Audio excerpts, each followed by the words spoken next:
Bonjour et bienvenue dans les ateliers de la Mésange, écoute et exprime tes émotions.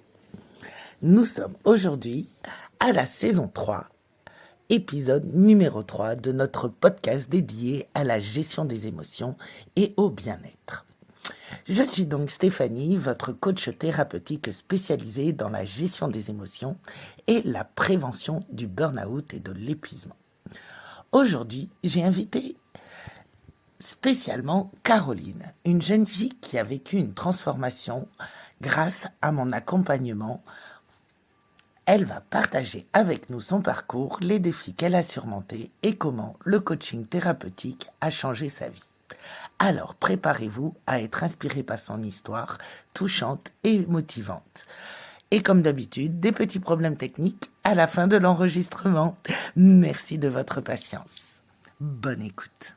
Alors, bonjour Caroline et bienvenue aux ateliers de la Mésange. Bonjour. Alors, est-ce que tu peux te présenter un petit peu? Alors je m'appelle Caroline, j'ai 25 ans et je suis kinésithérapeute actuellement. Très bien. Alors, qu'est-ce qui t'a poussé à consulter un coach thérapeutique? Alors c'était à un moment de ma vie où j'étais, un petit peu perdue. J'étais en période d'études de kiné justement et je ratais toutes mes matières. J'avais pas confiance en moi, en mes capacités et j'avais vraiment besoin d'aide à ce moment-là. Et quels étaient tes principaux défis à ce moment-là? Je dirais retrouver, l la confiance que j'ai perdue. Croire en mes capacités et réussir. Et peux-tu nous parler de tes premières impressions et expériences avec le coaching thérapeutique? Alors c'était tout nouveau pour moi, c'était la première fois que je faisais ça et c'était vraiment bien parce qu'en fait, elle m'a posé plein de questions qui étaient centrées sur moi, ce que je ressentais. J'ai pu me confier et dire vraiment ce qui n'allait pas et ça m'a ouvert beaucoup de portes.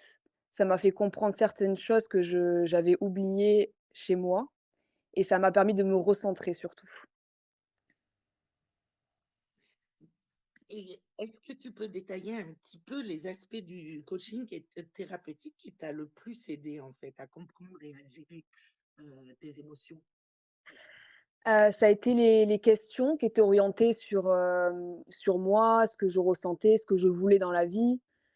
Du coup, j'ai pu y répondre et ensuite ce qui m'a réellement marquée, ça a été, quand on m'a demandé d'écrire sur un papier, tout ce que je voulais dans ma vie.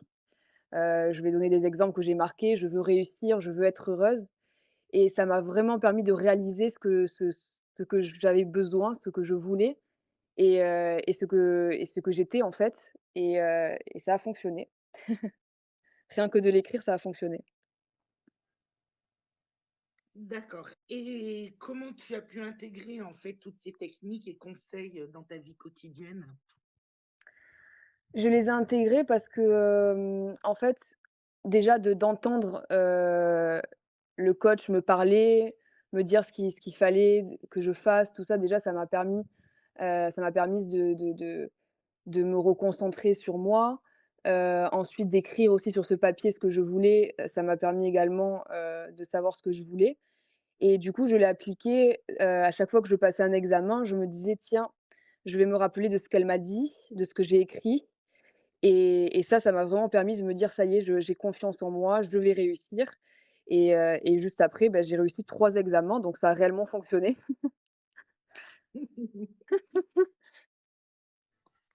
Et est-ce que tu penses que maintenant que tu es diplômée, tu vas pouvoir utiliser les outils que tu avais eus à ce moment-là? Oui, totalement, parce que c'est pas que pour les examens, je pense que c'est pour la vie en général. Parce que là, c'était focalisé sur les examens, mais c'était pour moi, c'était pour, comment j'allais être plus tard. Parce que comme j'avais pas confiance dans tout ce que je faisais, hein, que ce soit examen ou autre, ça m'a vraiment permis de me rendre compte certaines choses et j'en aurais besoin dans mon futur, dans ma vie professionnelle, dans ma vie amoureuse, dans tout et j'utiliserai ces outils tout le temps parce qu'en fait, ça fait partie de moi et ça, je m'en suis rendu compte pendant le coaching. Et quel est ton outil préféré? Mon outil préféré, ça a été, je dirais, le papier, d'écrire et de parce que je me suis retrouvée dans mon jardin en train d'écrire donc ces fameuses phrases et de devoir le brûler.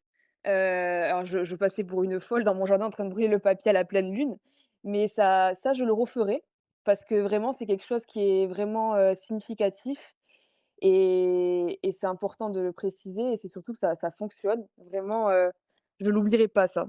C'était vraiment une expérience, assez unique. C'était la première fois que tu rencontrais une coach thérapeutique dans l'énergétique, en fait. Totalement. Je ne savais pas ce que c'était. Eh bien voilà, maintenant tu connais. Oui et peut-être que je le referai. Bon. Et quels sont les conseils que tu pourrais donner aux auditeurs qui traversent le même état de confusion que toi à l'époque? Ben, je dirais qu'il faut pas perdre confiance. Faut surtout, je pense, être, bien entouré, que ce soit la famille, les amis, ne pas se laisser déborder et surtout que si jamais on a besoin d'une aide, comme moi j'ai eu l'occasion avec ce coaching, c'est qu'il faut l'accepter parce que vraiment ça a changé beaucoup de choses en moi. Et pareil, j'ai aussi, eu l'occasion de regarder une des vidéos de ce coaching, sur, la relaxation avant un examen, ce qui a fonctionné également. Donc je pense qu'il faut prendre l'oppor Allô? J'entends pas trop. Tu m'entends? Je m'entends pas. Ah là, ça y est. Voilà, Voilà, c'est plein c'est plein de ça a coupé? la dernière question. Il y a eu un... Il faut que je la refasse? Ouais. OK. Alors, je te repose la question parce que sinon, je crois que je vais avoir des problèmes avec le montage. OK, OK. Alors, quels sont les conseils que tu pourrais donner aux auditeurs qui traversent le même état de confusion que toi à l'époque? Alors, le conseil que je peux donner, c'est qu'il faut jamais perdre confiance en soi. Faut surtout, je pense que c'est le plus important, être bien entouré de sa famille, de ses amis. Que si jamais une aide nous vient à nous, comme moi ça a été le cas avec le coaching, qu'il faut l'accepter parce que je pense que c'est que ce qui a été le plus bénéfique pour moi. Parce que ça m'a vraiment permis de me reconcentrer, de m'aider dans la vie de tous les jours.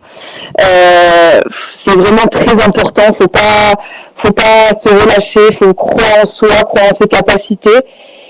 Et surtout se faire aider parce que moi je pensais que être toute seule ça allait être possible de gérer mes émotions, tout ça, ce qui n'a pas été le cas. Et c'est une amie qui m'est venue en aide, qui m'a aidée et qui m'a montré surtout cette voie de ce coaching.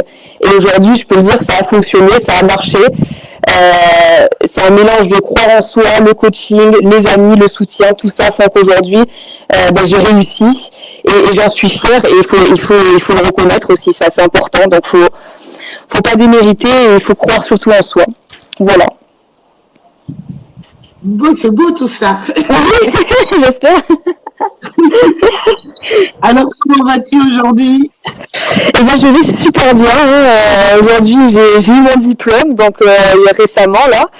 Donc, je suis très contente et voilà, je tenais réellement à remercier la personne qui m'a coachée parce que c'est aussi grâce à elle que j'ai pu me recentrer hein, parce que je partais vraiment n'importe comment. Donc, merci et merci aussi à ma famille, mes amis, tout. Donc, je vais super bien et je suis très heureuse et confiante en moi aussi. Ah ben super. Ben écoute, je suis très heureuse pour toi. Merci. Je vais te souhaiter une belle nouvelle vie donc dans ton métier, vu que maintenant tu es diplômée de kinésithérapeute. Oui. Je te dis peut-être à bientôt dans les ateliers de la Mésange. Avec grand plaisir. Merci d'avoir répondu à mes questions. Merci à toi. Voilà, cet épisode est terminé. Merci d'avoir écouté les ateliers de la Mésange. Abonnez-vous pour ne pas manquer nos prochains épisodes et nous continuerons à explorer des histoires inspirantes et des stratégies efficaces pour la gestion des émotions et le bien-être. Si vous ressentez le besoin d'un soutien personnalisé pour mieux gérer vos émotions et retrouver votre bien-être, les liens sont en descriptif ou en bio. Vous avez aussi mes méditations sur ma chaîne. Découvrez comment mes services de coaching peuvent vous aider. Ensemble, nous pouvons surmonter les défis et construire une vie plus épanouissante et équilibrée. Merci pour votre écoute et à très bientôt dans notre prochain épisode. Et n'oubliez pas, vous êtes précieux, alors prenez soin de vous.